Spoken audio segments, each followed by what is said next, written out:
Welcome to home style சமையல். இன்றைக்கி நம்ம பார்க்க போகிறது ஸ்பைசி சேமியா உப்புமா இல்லாட்டி கிச்சடின்னு சொல்லலாம். மார்னிங் ஹெல்த்தியான பிரேக்ஃபாஸ்ட்டு ரொம்ப ஈஸியாகவும் சீக்கிரமாக செஞ்சிடலாம். ரொம்ப டேஸ்டியாக இருக்கும். எப்படி செய்யலான்றதை இப்போ காட்டுறவங்களுக்கு. ஃபஸ்ட்டு வறுக்காத சேமியா எடுத்திருக்கேன் நான். நீங்கள் ரோஸ்டட் சேமியா கூட யூஸ் பண்ணலாம். ஆனால் வறுக்காத சேமியா யூஸ் பண்ணும்போது கொஞ்சம் ஆயில் போட்டு நல்லா லைட் ப்ரௌனாக வறுத்துக்கணும். அடுத்தது தேவையான பொருள்: oil 3 tablespoons, chilli powder ஒரு tablespoon, ginger garlic paste, salt தேவையான அளவு, கொஞ்சம் மஞ்சள் பொடி. அப்புறமா அதுக்கு தேவையான வெஜிடபிள்ஸ் மூணு கப்பு. நான் இப்போ 3 கப்பு சேமியா யூஸ் பண்ண போகிறேன். அதுக்கு 3 பெரிய வெங்காயத்தை நீட்ட வாக்கில் கட் பண்ணி வச்சுருக்கேன்.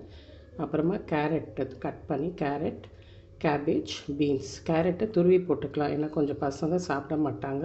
அதனால் கேரட்டை துருவி கூட போட்டுக்கலாம். அப்போ 1 கப் அளவுக்கு நான் 1 பச்சை மிளகாய் எடுத்துருக்கேன். அதனால் 3 பச்சை மிளகாய். உங்களுக்கு காரம் அதிகமாக வேணும்னா 1 பச்சை மிளகாய் எக்ஸ்ட்ராவாக வேணால் ஆட் பண்ணிக்கோங்க. நிறைய போட்டிங்கன்னா ரொம்ப காரமாகிடும். அதனால் இந்த காரம் மார்னிங் பிரேக்ஃபாஸ்ட்டுக்கு சரியாக இருக்கும். 3 தக்காளி எடுத்திருக்கேன். 3 கப்பு சேமியாவுக்கு 3 தக்காளி எடுத்திருக்கேன். அப்புறமா ஸ்பைசஸ் தேவையான அளவு 3 கப்புக்கு தான் சொல்கிறேன் நான். 2 பிரிஞ்சி இலை, ஒரு ஸ்மால் பீஸ் பட்டை, 3 லவங்கம், அப்புறமா 1/2 டீஸ்பூன் கிரவுண்டு ஏலக்காய் பொடி. நான் எங்கள் வீட்டில் அரைச்சி தான் போடுவேன். ஏலக்காய் பொடி ஒரு 1/2 டீஸ்பூன். இப்போ நம்ம செய்ய ஆரம்பிக்கலாம். நம்ம 1 டேபிள் ஸ்பூன் அளவுக்கு ஆயில் போட்டுக்கிட்டு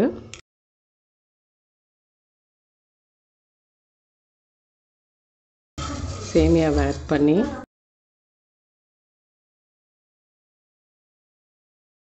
கொஞ்சம் நல்ல பொன்னிறமாக வறுத்துக்கணும். நீங்கள் ரோஸ்டட் சேமியா யூஸ் பண்ணிங்கன்னா அப்படியே நீங்கள் போட்டு பண்ணிடலாம். ஆனால் வாட்டர் மட்டும் கடைசியாக நம்ம சேமியாவுக்கு 1:2ன்றது யூஸ் பண்ணுவோம். சேமியாவை ரோஸ்டட் சேமியா கொஞ்சம் அதிகமாக தண்ணி பிடிக்கும். அதனால் கடைசியாக ஒரு 1 கப் ஆட் பண்ணிக்கோங்க.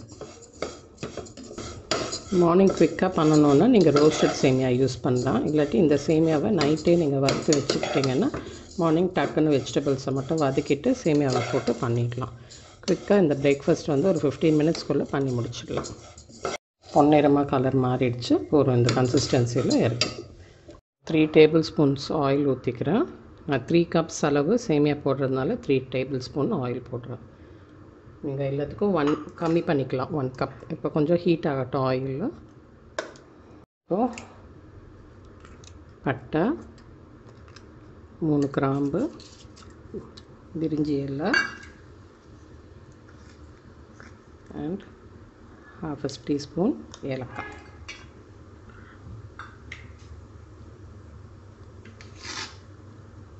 கொஞ்சம் ஃப்ரை ஆன உடனே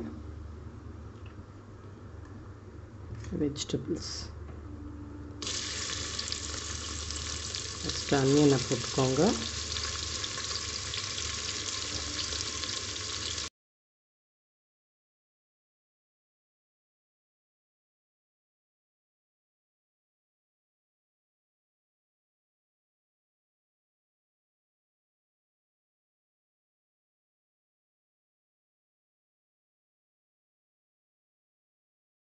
இது போட்டால் கொஞ்சம் டேஸ்ட் நல்லாயிருக்கும். ஃப்ளேவரும் நல்லா, வாசனையும் நல்லாயிருக்கும்.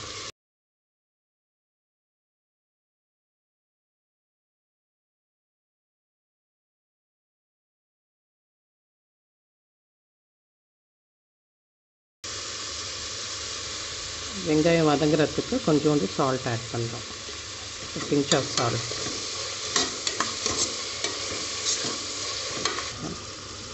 ஒரு 3 பச்சை மிளகாய்,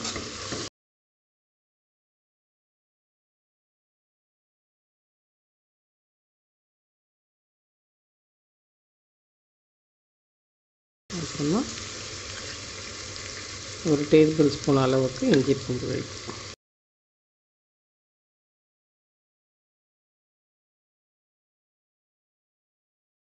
இப்போ எல்லா காய், வெங்காயம், தக்காளி எல்லாம் செய்கிறதுனால இது மார்னிங் ரொம்ப ஹெல்த்தியான பிரேக்ஃபாஸ்ட். ரொம்ப ஃபில்லிங்காகவும் இருக்கும். கொஞ்சம் சாப்பிட்டாலும் நல்லா ஃபில்லிங்காக இருக்கும். நல்லா பச்சை வாசனை போகிற வரைக்கும் இஞ்சி பூண்டு வதக்கிட்டு அப்புறமா ஒரு வெஜிடபிள்ஸை ஆட் பண்ணிக்கலாம். ஃபஸ்ட்டு கேரட்டு,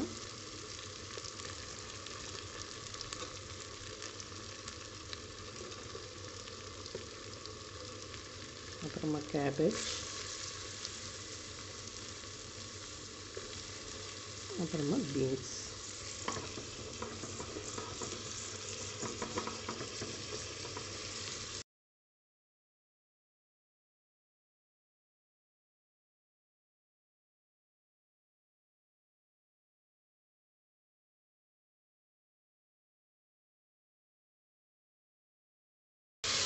காயெல்லாம் கொஞ்சம் நல்லா சாஃப்டாக வதங்குற வரைக்கும் வதக்கிட்டு வதக்கணும்.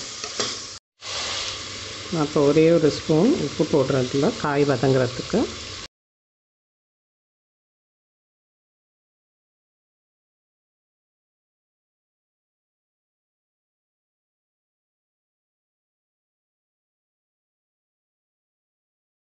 கொஞ்சம் மூடி வச்சுட்டு கொஞ்சம் நேரம் காயை வதக்க விடுங்க.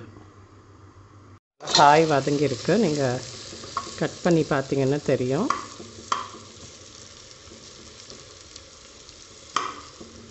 கட் ஆகுது அப்படின்னா கொஞ்சம் வெந்திருக்கு. திருப்பி தண்ணி ஊற்றும் போது இன்னும் கொஞ்சம் நல்லா வதங்கிருக்கு. இப்போ ஒரு மசாலாவை ஆட் பண்ணிக்கலாம். மிளகாத்தூள் நான் ஒரு கப்புக்கு ஒரு ஸ்பூன் தான் போடுறேன். நான் வீட்டில் அரைச்ச மிளகாத்தூள் ஒரு ஸ்பூன் போடுறேன். நீங்கள் யூஸ் பண்ணுறதா இருந்தால் 1/2 teaspoon chilli powder with 1 teaspoon coriander powder, கொத்தமல்லி, தனியா பவுடரும் ஒரு 2 டீஸ்பூன் போட்டுக்கலாம். 1/2 டீஸ்பூன் சில்லி பவுடர், ஒரு ஸ்பூன் தனியா பவுடர் போட்டுக்கலாம். கொஞ்சம் சிம்மில் வச்சு வதக்குங்க.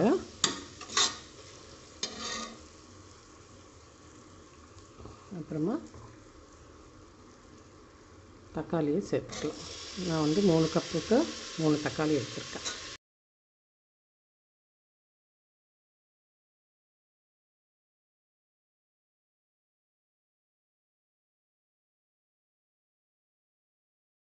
இந்த பிரேக்ஃபாஸ்ட்டுன்றது நீங்கள் லஞ்ச் பாக்ஸுக்கும் பேக் பண்ணி கொடுக்கலாம். ரொம்ப டேஸ்டியாக இருக்கும், ரொம்ப நல்லா வாசனையாகவும் நல்லாயிருக்கும். எல்லா காயும் சேர்கிறதுனால ரொம்ப ஹெல்த்தி.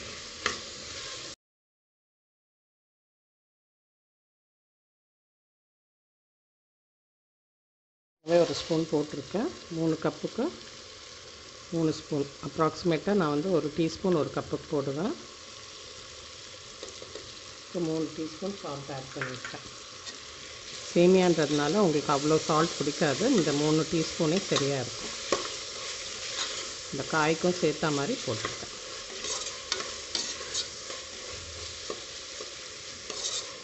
நல்லா வதக்க விட்டுட்டு தண்ணி ஊற்றிக்கலாம்.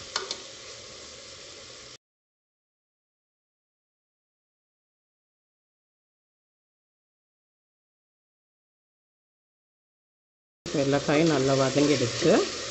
இப்போ நம்ம வாட்டர் ஆட் பண்ணலாம். வாட்டர் சேமியாவுக்கு 1 கப் சேமியாவுக்கு 2 கப் வாட்டர். அதுவே நீங்கள் ரோஸ்டட் சேமியா யூஸ் பண்ணுறீங்கன்னா 3 கப்ஸுக்கு கடைசியில் 6 கப்ஸுக்குன்ற பதில் 1 கப் எக்ஸ்ட்ராவாக 7 கப்ஸாக ஊற்றணும். நீங்கள் 1 கப் சேமியா யூஸ் பண்ணிங்கன்னா 1/4 கப் மட்டும் வாட்டர் ஆட் பண்ணிக்கோங்க கடைசியாக. ஏன்னா ரோஸ்டட் சேமியா கொஞ்சம் அதிகமாக பிடிக்கும்.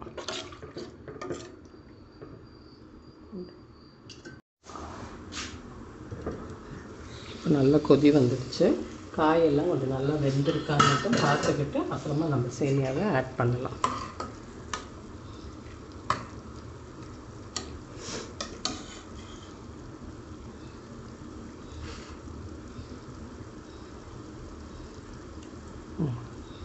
கொஞ்சம் காயில் நல்லா வெந்திருக்கு. நல்லா வெந்திருக்கு. இப்போ நல்லா கொதி வருது பாருங்கள். நல்லா கொதி வர்ற டைமில் வறுத்த சேமியாவை ஆட் பண்ணிக்கலாம். கொஞ்சம் நல்லா ஸ்டர் பண்ணி விட்டுட்டு கொஞ்சம் சிம்மில் வச்சுடுங்க. நல்லா குக் ஆகிற வரைக்கும் சிம்மில் வச்சுடுங்க.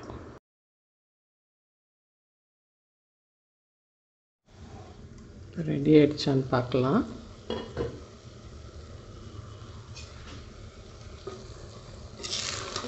எல்லாம் வாட்டர்லாம் அப்சார்ப் ஆகிட்டு நல்லா வந்திருக்கு சேமியா. இப்போ இந்த ஸ்டேஜில் ஹாஃப் மூடி லைம் ஜூஸ், அப்புறமா கொத்தமல்லி.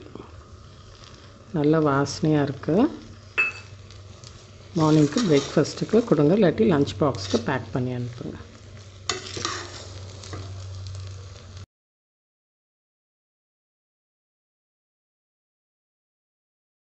நல்லா உதிரியாக நல்லா ரெடி ஆகிடுச்சு சேமியா கிச்சடி. இப்போது சூடாக பரிமாறுங்க, இல்லாட்டி லஞ்ச் பாக்ஸில் பேக் பண்ணி கொடுக்கலாம். ஸ்பைஸியாக இருக்கிறதுனால நல்லா மத்தியானம் ஆறி போனால் கூட டேஸ்ட் ரொம்ப நல்லாயிருக்கும்.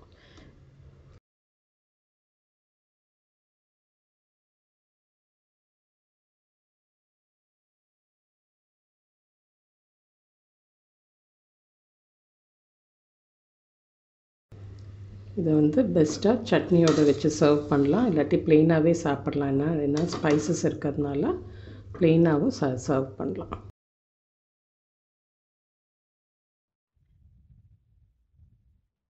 என்னோட சேனலை லைக் பண்ணுங்கள், ஷேர் பண்ணுங்கள், சப்ஸ்கிரைப் பண்ணுங்கள். நன்றி, வணக்கம்.